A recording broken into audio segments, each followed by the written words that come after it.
Welcome to Bespoken Bones with your host, Pavini Moray, connecting ancestors, sex, magic and science. Pavini explores transpersonal tools for erotic wellness every new and full moon, engaging educators, healers, spiritual leaders and scientists in revolutionary dialogue. Get ready to feel good and go deep. This is Bespoken Bones.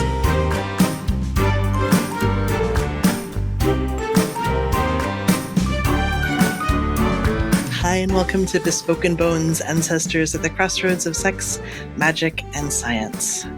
We're in the business of healing trauma, connecting with our roots, and developing radiant, erotic wellness in past, present, and future generations. And I'm your host, Dr. Pavini Moray. And today it's such an honor and privilege I have two guests today. It's very exciting. So the first one is Ylva Radziszewski. And they use they, them, and she, her pronouns. And they're a high priestess, a temple tender, traditional witch, teacher, writer, artist, licensed acupuncturist, and herbalist. Ylva is also a non-binary trans femme and a survivor of childhood incest and sexual assault.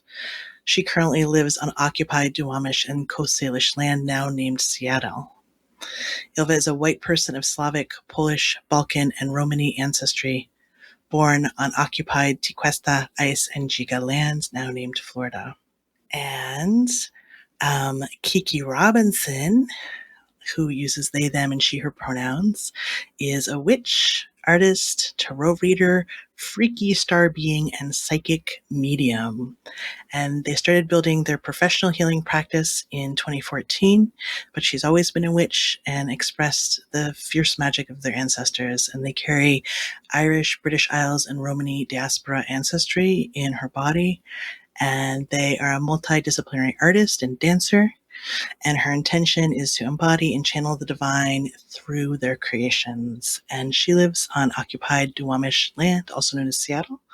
And her altar is centered in sovereignty, courage, heart truth, and compassion. Their work in the world involves assisting in healing and liberating the collective, disrupting and dismantling oppressive systems, and transformation through creative modalities.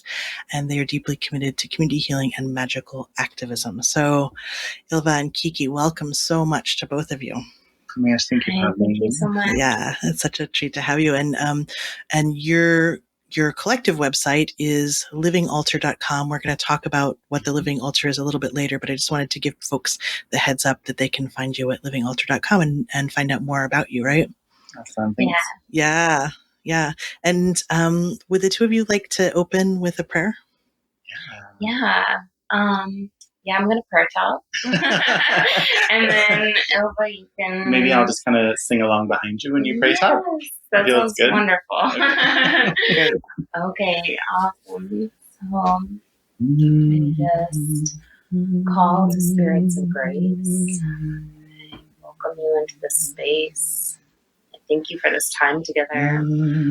I give my gratitude for this time and this space and this opportunity. I call to the elementals. I call to air, to openings, to creativity, the dawn of a new day, to inspiration. I call to self, to fire, to courage, to right action, to transformation, transmutation. Welcome you into the space. I call to the west, to water, to flow, to river of life, to letting go, surrender, and dreaming.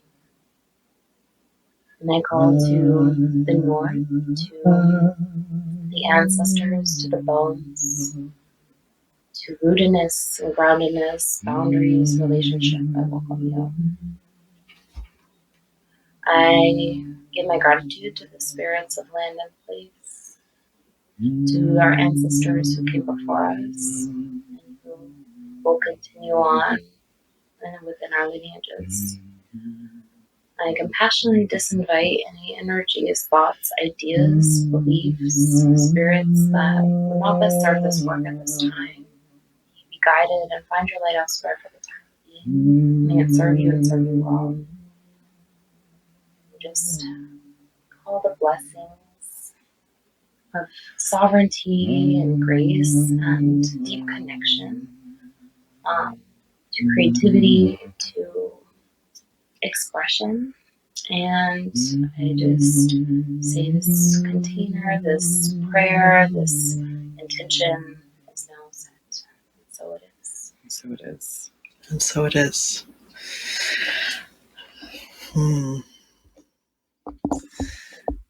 So,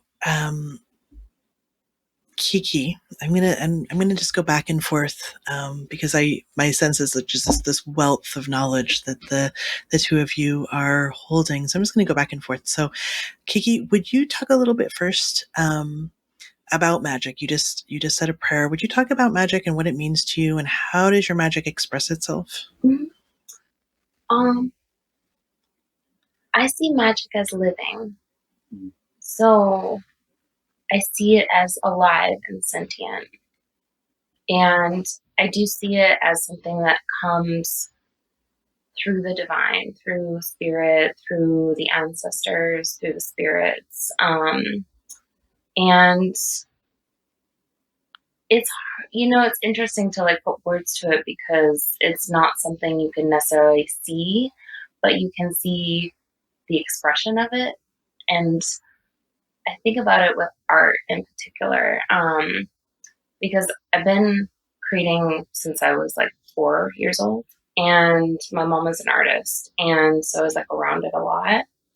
And it's interesting because it's like this, you become like this kind of vessel for the magic to come through in whatever way that happens.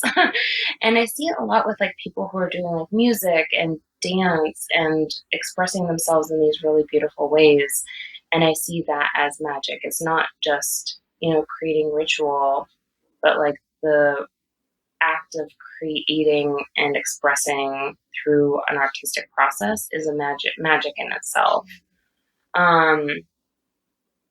It's like I was saying, like when you can't see it with your naked eye, it's like, well, how do you know that it's, alive and sentient? But it's like I connect to it more so as a feeling when I'm like dancing and I'm like in that moment of like time stops existing. And I think that's the best way for me to describe it is like when time falls away, because I see magic as living outside of the constructs of time. Yeah, that's beautiful. I grew up, I'm a white guy. I grew up here, I'm like, my background is super waspy. And so one of the questions that I ask a lot is of myself, and I think this is probably some kind of internalized something, but it's like, how do I know magic is real? Right. Like, because I'm not growing, I guess, how do I know the ancestors are real? How do I know magic is real? Yeah. And I know that both of you, are of Romani backgrounds, and I had the opportunity, like several decades ago, to live in Eastern Europe for a couple of years, around a lot of Roma folks, and magic was happening all the time, And I'm curious of like, Ylva, maybe you can speak to this of like, how do you see, or how do you experience, how do you feel that ancestral magic? How do you feel it inside of you expressing where you live now? This question kind of makes me sad.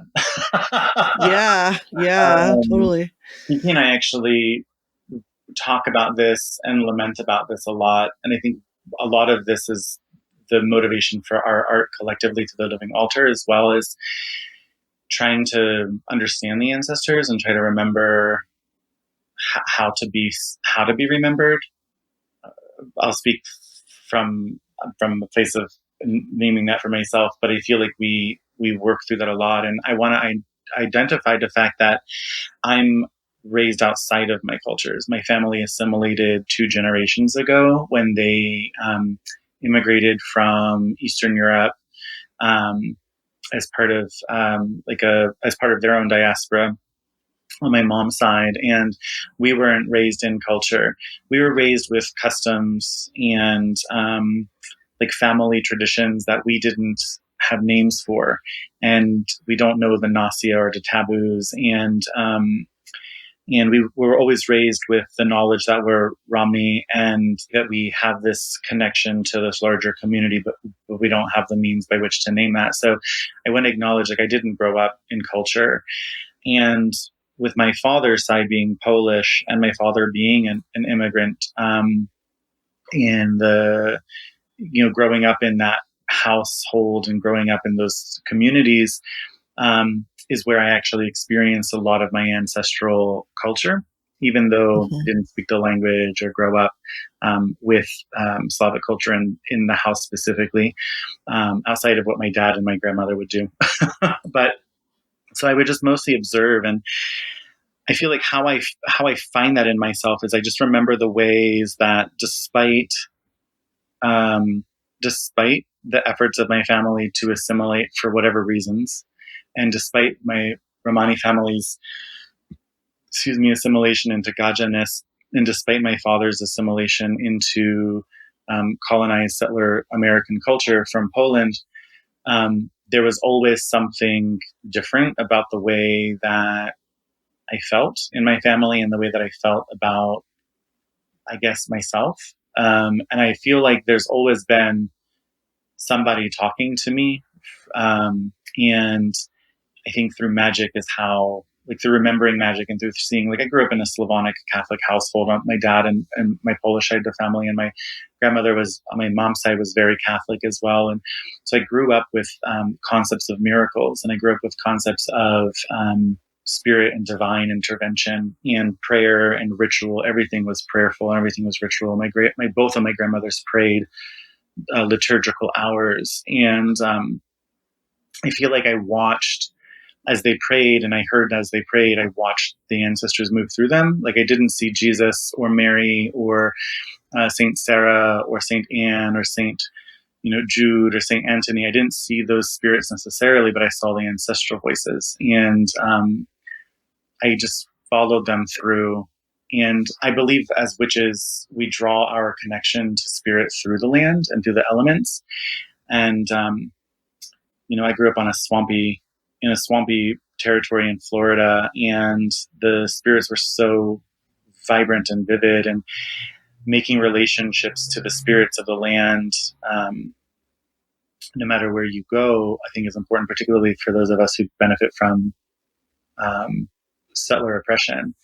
And it's essential for witches to access the elements. It's essential for us to access our magic by accessing the relationship to the elements, and we can only do that through right relationship where our bodies are and in our bodies. And so reconciling the ancestral diaspora was the first thing I had to do, because I didn't understand a lot of the elements that I felt inside of me until I was able to start to name them. And even Kiki and I talk about this all the time, like this idea of imposter.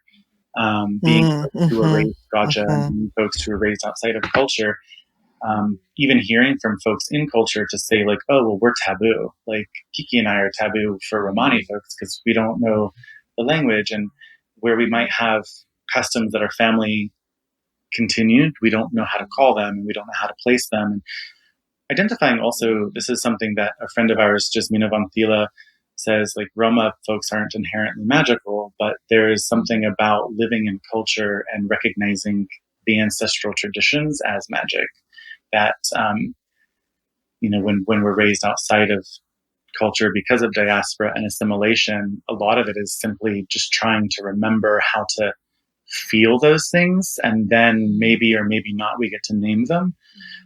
And I feel like one of the ways that we get to find language for that is through listening to the spirits of place. I don't know if that answered a question. It does. There's so many directions that I want to go right now. I think there's two main ones I'm going to follow. Just when I was living in Eastern Europe in the early 90s, just watching the Roma folks, like, they were the most oppressed folks, right? by far. And there was segregation. I was living in Bulgaria, and they went to separate schools. They had separate places in the city where they could live. I mean, it was really intense. You know, in North America, like, the racism is right there, but it's like a little bit veiled. But like there, it's just like completely, like, people are just, you know, with their language, with their actions, like they're very violent. You know, the Bulgarians were very violent towards the Roma folks. And I just think about like magic is survival. Yeah. Right. Like, I mean, that's a little bit of what I mean, I just saw like just the edges of it, you know, but just kind of like the symbols, or there would be like these little hand gestures that you would see the older women make, you know, like that looked like they were protective. I don't know what they were, you know, but I'm just guessing. And it's just like, I just think about magic as survival. Yeah. Yeah. The other direction I wanted to ask you about is a question, and this is for both of you.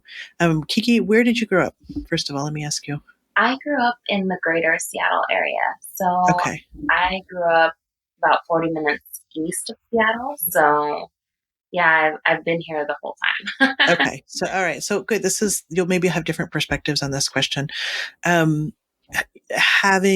I recently moved back from California back to North Carolina, and I've really felt this prohibition about doing magic on the land because there's so much history, you know, there's the history of slavery, and there's the history of the massacre of the Cherokee. And, it's like, so I really hear, Ylva, what you're saying of like our connection, our power comes from being in good relation with the land. And how do you recommend that people like make that connection when the land is so fraught? Yeah, I feel it here. I think in the Pacific Northwest, there's a lot of distraught and sadness that I feel from the land because of the history here. I mean, like, you know, across this entire country.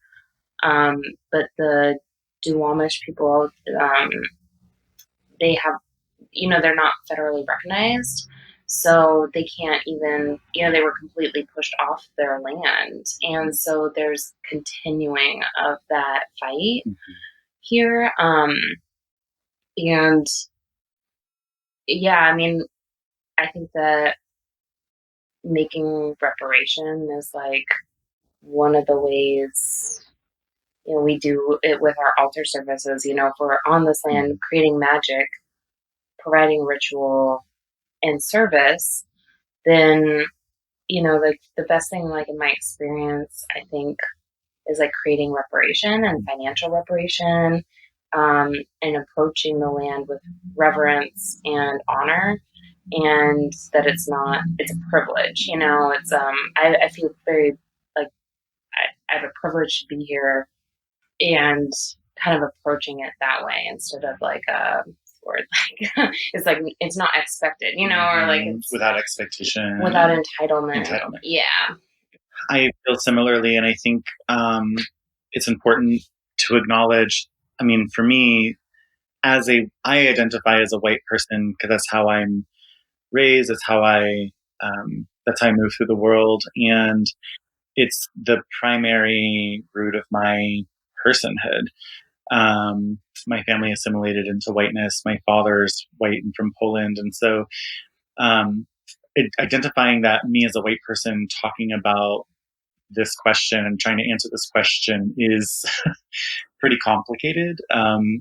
It's just postulation, I guess.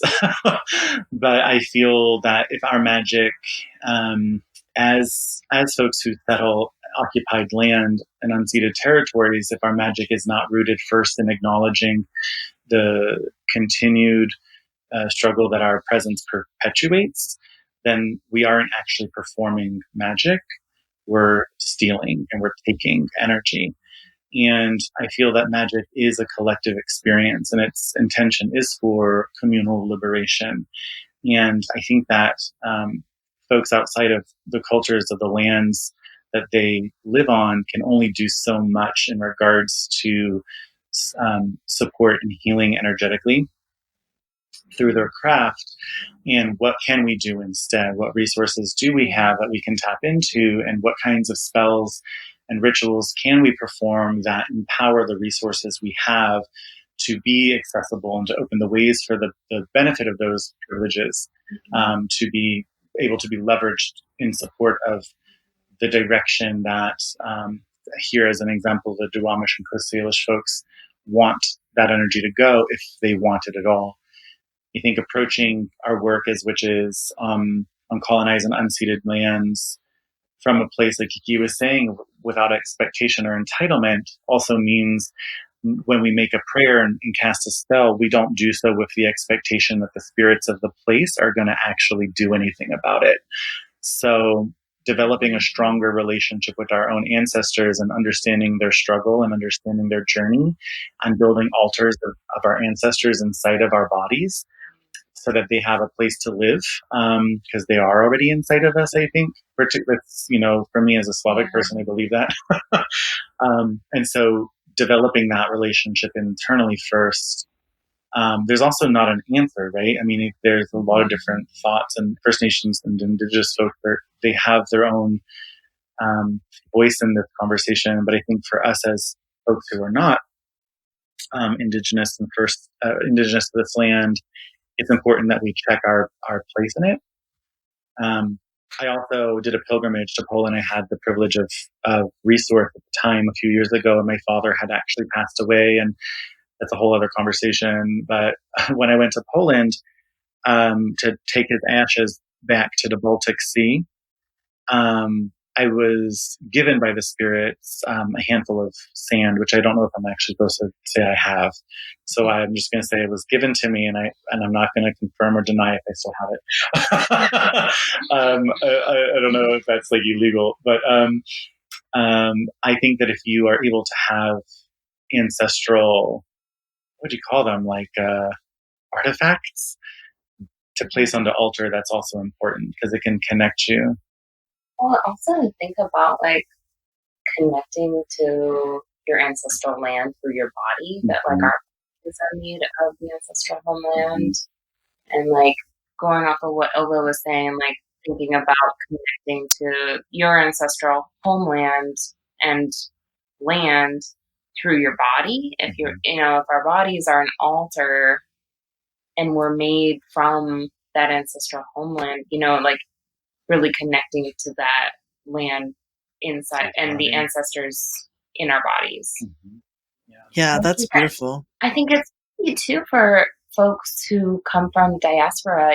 Like I come from an Irish, British Isles, but also Roma background, and it's sometimes I'm like, I don't fully know where to connect to with the homeland. I know Croatia was like as far as I know back, homeland, but like before that, I have an idea of the migration, but where do you land with that? Right. Yeah.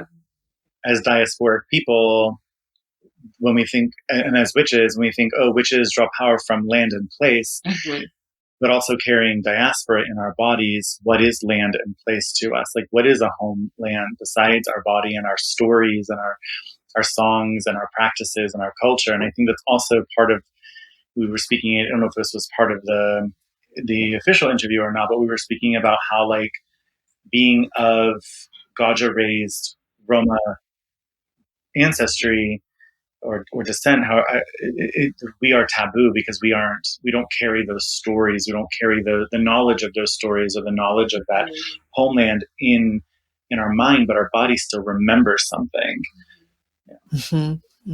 Yeah, that makes sense. This might be a great segue because we were talking about storytelling, and Kiki, I think you said that you might be willing to tell a short story, an ancestral anecdote or a folktale or something that represents your people. Yeah. Yeah. So my story is kind of a personal experience, but also of the culture. So it was kind of two questions in one. I think it was kind of riffing also off of like the question of how do you how do you know your ancestors are real? Yeah. Ancestral scroll. Yes. So I don't know if it's going to be 5 minutes, but I'll just share kind of an experience, and then it ties into like some folk tale. Yeah, great. Do it. Okay, so over the spring, every year we go out to Eastern Washington and do a ceremony out there for a week. And over the spring, I was supporting Ylva in while she was in ceremony. And so, you know, I was doing the cooking and, you know, watching Iris and Iris is my dog. Yeah, Iris is Ylva's dog. And, you know, kind of just tending to the altar. And I brought a book with me that's called We Borrow the Earth, and it's it speaks of Romani folktales and magic, written by a Romani person. And I'm sitting there and I'm, you know, just watching these things happen. Like, for example, I was sitting there kind of watching the altar, reading my book, and this squirrel comes to the altar, wraps its little paws around Ylva's like wand, and just starts praying at the altar. And I'm just watching it, and it was praying for like 5 minutes, eyes closed, deep prayer. And I'm just like, oh my God, like this squirrel is praying at our altar. But then, you know, I took a photo and everything and showed Ylva, but for proof. So sweet. Yeah, it was really sweet. But then I'm reading in my book, like, you know, maybe 10 minutes later, the book starts speaking of with in Romani magic, the ancestors will appear in animal form at the altar praying. So I'm just like in, you know, kind of disbelief, because I'm like, okay, that just happened. But it's interesting because it kept happening. Mm-hmm. It was like these dogs appeared out of nowhere and started eating all our spirit food. Like there were these wasps that they kept kind of coming into the cabin, and like they were at the altar. There was a dramatic wasp sacrifice, but I saw it as like the ancestors, you know, showing they were present. So I was raised outside of culture. So I don't have, you know, like there wasn't family stories passed down. So I'm doing a lot of reading and understanding of what that magic is. And it's pretty incredible to have like experiences that are like, okay, like I'm not just making these things up, and this is real, and I'm fully connecting to it. So even the red thread that you use in your art that we've woven into the living altar.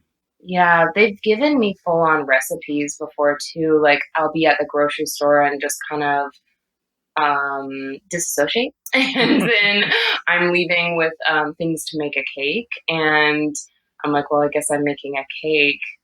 And then I find it in like a recipe book like a couple weeks later of like Roma recipes. So I guess I kind of answered 2 questions there, but I wish I had a full story to tell. But, you know, I have these experiences, and then I have, you know, what I'm understanding to be so. Yeah, it's like the magical act of the remembering, right? Yeah. The remembering through your body. Yeah, I've had those kinds of experiences too, where you're like, okay, really? You want me to get whatever this weird herb is? Like wood betony? What the hell is wood betony? Okay. You know, like that. Yeah. That's great. Yeah. Yeah, thank you. And just like acknowledged the like, oh, I don't have the stories, and I'm trying to bring this through my body, through the listening / dissociating / art making, right? Really, I'm listening and trying to, it's like re-inhabit something, right? And that piece of like belonging, and yeah.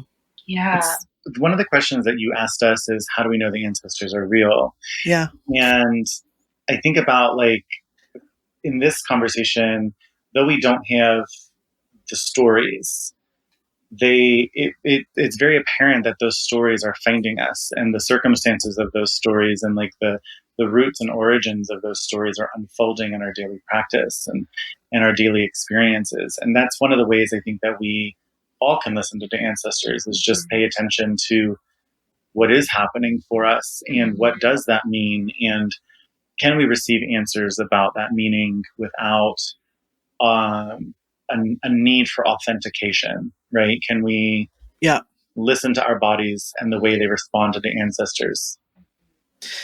I think there's this also the part too about, can we receive the information with it being incomplete and still trust it, right? Like there's that like whole white supremacist thing about like neat and tidy closure, like everything makes sense. And like for me, I mean, that's just not how it's coming through. It's like little drips and drabs here and there. You know, I get these little tiny pieces, or like a fragment of a song, or a fragment of a prayer. And it's like, okay, like, and I'm curious, have you had the experience of, like you get these pieces and then later, like you're saying, like 10 minutes later, I was reading the book, like there's that, like things start to piece together in a way, kind of like a patchwork quilt of like, oh yeah, this is how we do it, you know, in the diaspora, of like, how do we hold the, you know, the entirety of these experiences of like mixed race people, right? Yeah. Cool. I know. I just was thinking about this, like the cake experience I had. So like for a while, the ancestors and my spirits were like, we want cake. Like we want this specific cake. So I like would go to like Trader Joe's and be like, do you want this chocolate cake? Like I was just trying to get them the cake they wanted, but it was never what they wanted. Like they were always like, no, not good enough. Like, and I was like, okay, you want this like cinnamon chocolate experience cake. And so I was like sprinkling cinnamon on like some sort of like German chocolate cake, you know, get them the fucking cake they wanted. I love you, no. Sorry. So I was like, well, I guess I just have to make the cake they wanted. And so I basically I talked to them and I was like, okay, I'm obviously not getting you the cake you want. You want this cake. Can you just like show me how to make this cake? And they gave me the recipe and they were like, this is what it has in it. It was like pretty simple, you know?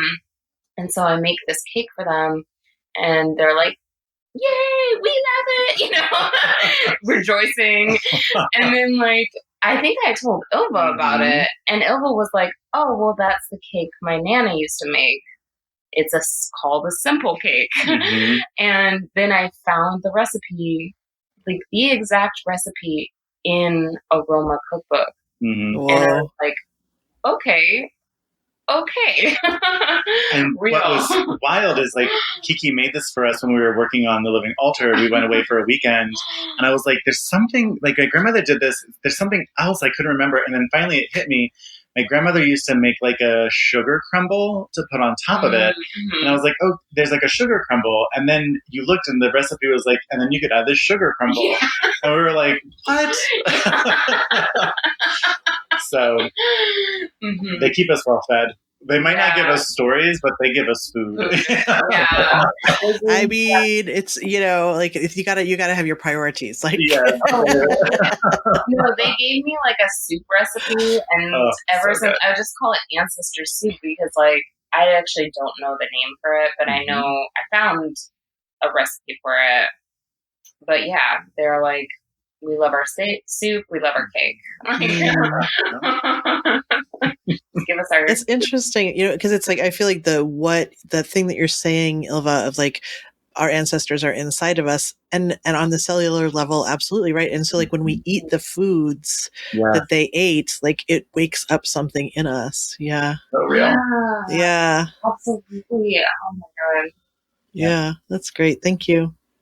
I want to change the channel a little bit, and I want to talk about like initiation, and I want to talk about that specifically, like the importance of it through the lens of like being queer, being trans, being non-binary, being femme, being witches. Like, could you talk about, either of you, I was going to direct the question first to Ylva.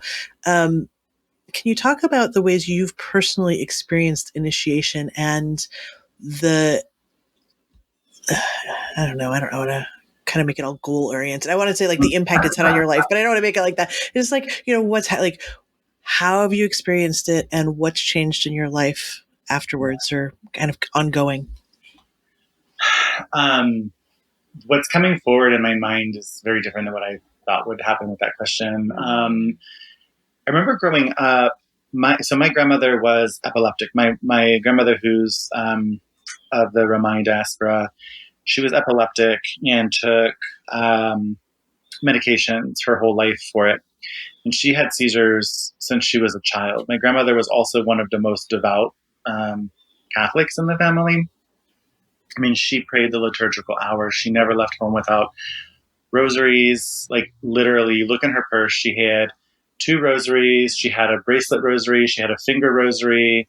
And she always had her mother's rosaries in her pocket. And she was always praying at the gas station, at stoplights, at the doctor's office, wherever she was. She always had her hand in her pocket, and you knew she was praying her rosaries. And so I watched this all the time, and it never really occurred to me until one day I noticed I was praying all the time too. I didn't know how to pray necessarily the rosaries, but I always was praying.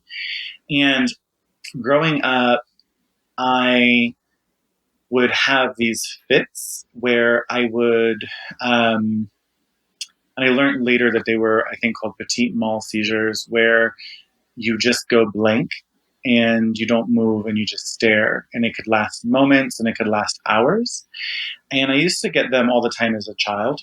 And then I would go into these fits where I would, as I grew up and reached adolescence, around 12, 13 years old, I started to lose consciousness, lose time, and I'd wake up, hours had been passed, and my bedroom was dark, and I was just rocking. And there were many experiences I had throughout the years where, when I was still living at home, I would remember being called out of these, what I would call trances, by my mom or my grandmother shaking me and calling my name.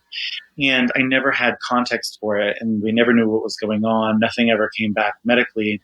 And it wasn't until years and years later when I started to try to find resources on ancestral magic, whether it's Slavic ancestral magic or Balkan ancestral magic or Romani forms of magic, that I discovered that there's not discovered, but I was reading that, putting together that there's a process for seers in some Romani families to lose consciousness and rock, in that the grandmothers would actually facilitate this by putting the children in dark rooms who exhibited this propensity.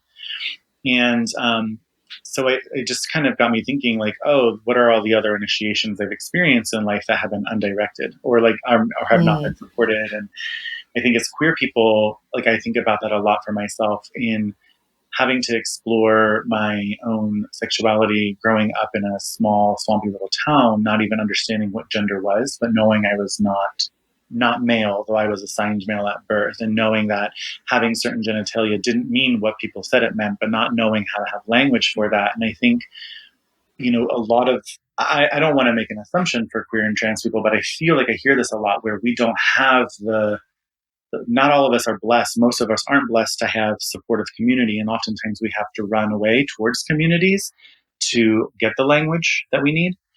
And it wasn't until recently I started to learn more about Balkan witchcraft, in particular South Slavic Balkan witchcraft. And there's this philosophy in the practice, I think it's called vrach, where you aren't initiated by other people. You're initiated through your lived experiences, and your lived experiences and your ability to navigate through them towards something else and make use of those experiences in creating a broader life.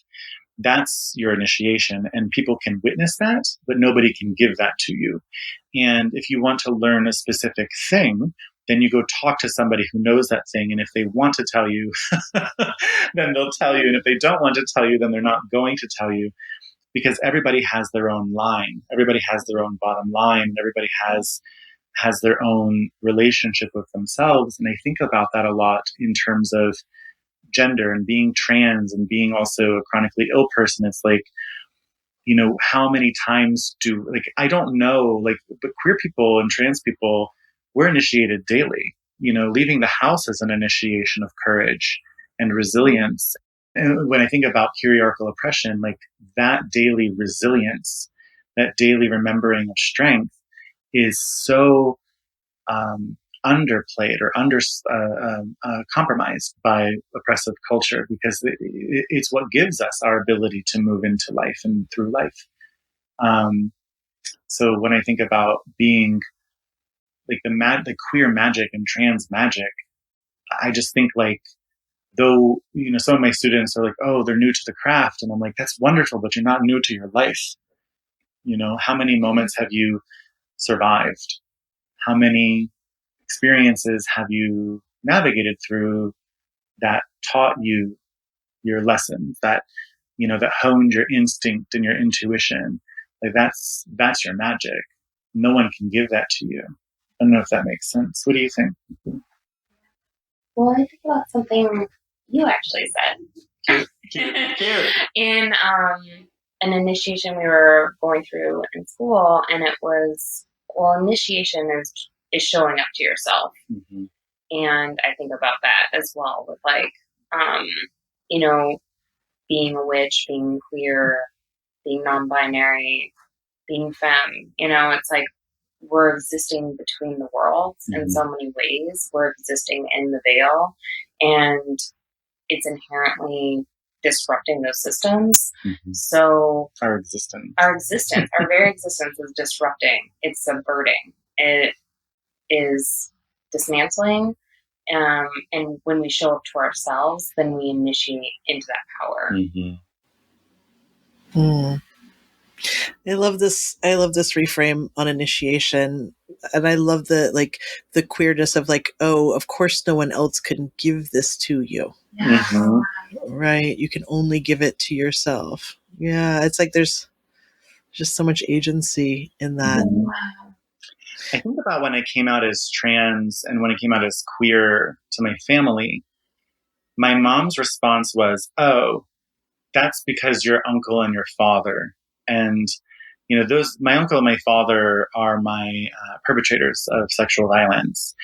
And when I came out as trans, my sister said, oh, that's because, you know, that was done to you. And, you know, you're having a hard time with your gender and sexuality because you are a survivor of incest. And I thought to myself, no one made me trans. No one made me queer. Like, I just am trans and I am queer. There's no causation, and being trans and being queer isn't harm. You know, right. We're not harming anyone by being. You know, we're like Kiki was saying, we're disrupting and dismantling the systems that would cause us to believe we are violent in our experience and our existence. But when I think about that, one of the biggest things that happened in my family when I came out and I finally was like, you know, I'm trans. They said, we can't believe you did this to us. And that's something that haunts me a lot, where I think to myself, you know, how often our identities are weaponized and in the perpetuation of systemic violence and in the perpetuation of hierarchical harm. And this idea of queer magic as self-initiatory helps, I think, for me anyhow, to reconcile the heartbreak of that and find power and resilience in it, or whatever. I'm just having feelings about what your family said. That's all, you know. I feel like protective of my queers. You know, it's just, it's like, oh, it's such bullshit. It's just such bullshit. Thank you. And I'm sorry about that. And I think it is, you know, of course, part of the reclaiming of sovereignty, right? Of when we say, yeah, like that's some bullshit that you just threw at me. That's your internalized transphobia, right? Like, oh, I have to be broken to be trans. Actually, how about this? How about trans as a corrective for the human experience? Try that one on, right? Exactly. Specifically, Yes. Yeah. Also, it's like this idea of loyalty is something that I've been sitting with, and in that regard as well. Like, it's an anniversary date for me around my family estrangement and their disowning of me. And I think about like how often, particularly we who exist within forced marginalized identities, are groomed to uphold loyalties and obligations to systems and forces and beliefs that cause us to continue to violate our own integrity. And one of those systems for me is this idea that family first, Right. or blood is thicker than water. Right. And that doesn't mean anything to me. You know, the idea of someone is powerful, but the reality is something so special and unique that you can only experience it through honesty. And I just think like how often we as queer and trans people are having to face those revelations around things that other folks who live within normative identities take for granted. Like how many cishet white people think about family as deeply as maybe trans and queer folks who have been disowned do, or even access to healthcare, you know? Or leaving the house to go to the grocery store. Anyhow. Yeah, there's one more piece that feels important to name, Ylva, if it's okay, which is just that and I don't have any facts or figures in front of me, but I bet that, you know, that whole thing about like, oh, you're this way because this happened to you. Like, I mean, I hear that about being fat, right? I hear that about being queer. I hear that about being trans. Like, oh, you're this way because you're sexually abused. And it's like, well, no, actually, it's like, I think of them as the sacred, the holy, the ancestral blessings, the gifts that are passed down, right? And they come with them. There's the resiliency that we're all working so hard to cultivate, but there's also the vulnerability of being seen as different.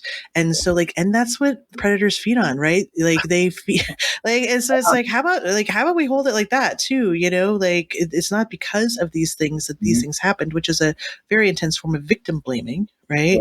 Or like, you're like this because that. It's like, no, actually, like you could see that there was something really special. You could see that heart star in me, you know? And so initiation. Hooray. And it finds us regardless. Not to say like, oh, sexual abuse finds us regardless, but I mean initiation. Initiation. Yeah. And that can be a very initiatory experience, right? 100%. Sexual trauma can absolutely be a very initiatory experience if folks want to frame it like that. Yeah.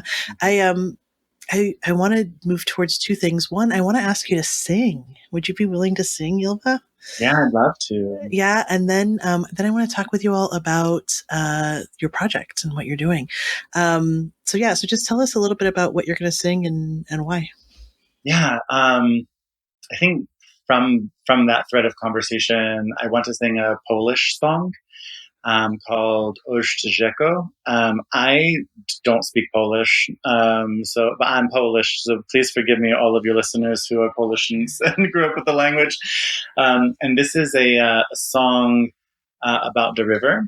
And the river in Slavic culture is one of the most, I think, feared and revered forces of nature because it carries the life force of spirit and also carries the voice and the breath of spirit and connect us. So yeah, Oszczeko, it's a Polish song that honors the river. And this song, the lyrics are, I'll tell you the lyrics now and then I'll sing the song. And this is an arrangement by Laboratorium Pajne, the Song Laboratory, who are a group of amazing folks in Poland and all over Eastern Europe. They're a collective of Slavic singers. They're young folks in their 20s, and they go around to elders in villages, and they ask the elders to sing to them. And they learn the song. It's very emotional. They learn the songs because a lot of these songs are in dialects that have been that are dying, and no one actually knows what the words mean sometimes because they're so old that nobody alive actually speaks the language, that dialect, colloquially. So this song, Oszczeko, it's about a river who is whose eddy or tide, I guess, is waning, and the community is coming to the river, and they're like, "River, river, why aren't you full anymore?" And the river is saying to the community, "Well, how can I be full if all you do is come to me and take from me and never give back anymore?" And it's singing about the farmer who comes and gets water to put out fires, and it's talking about the traveler who's wary and feeds their horse at the river but never says thank you. And it's I love this song because it makes me think of the ancestors, and it makes me think of the resilience of queer identity and trans identity. It's also very Polish. So this is Oszczeko. Oszczeko, Oszczeko,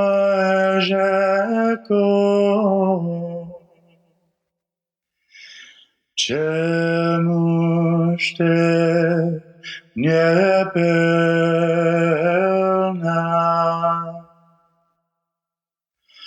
Oj, lule, lule, lule. Czemuż ty niepełna?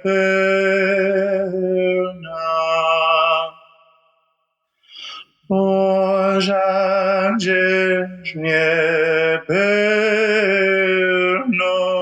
być.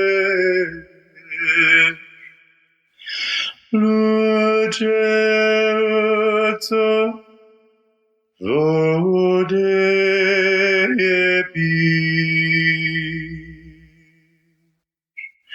Oj, lule, lule, lule. Ludzie, co wody pić. Ludzie, co wody pić. Jasienka konia poić, no i lule, lule, lule.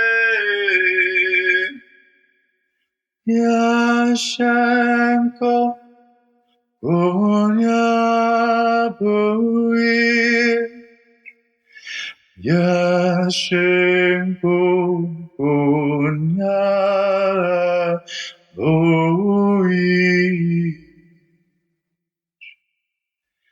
Kaszenka ogień gasi, no i lule, lule, lule. Kaszenka ogień gasi. Praises for that.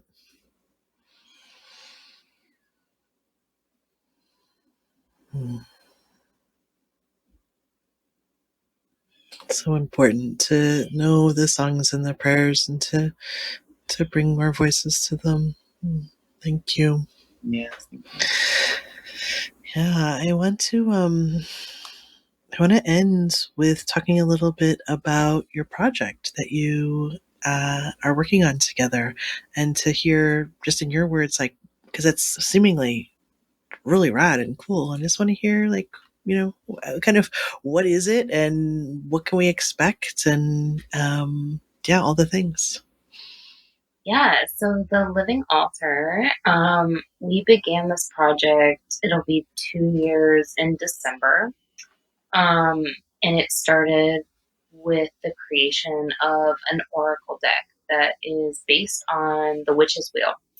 And so it's a tutelary tool. It's intended for folks who are readers, whether they're, well established and, professional readers or like new beginners. And it's created from lino cut prints. So I have a printmaking background, and the bases of the cards are prints. So they're hand carved and then hand printed.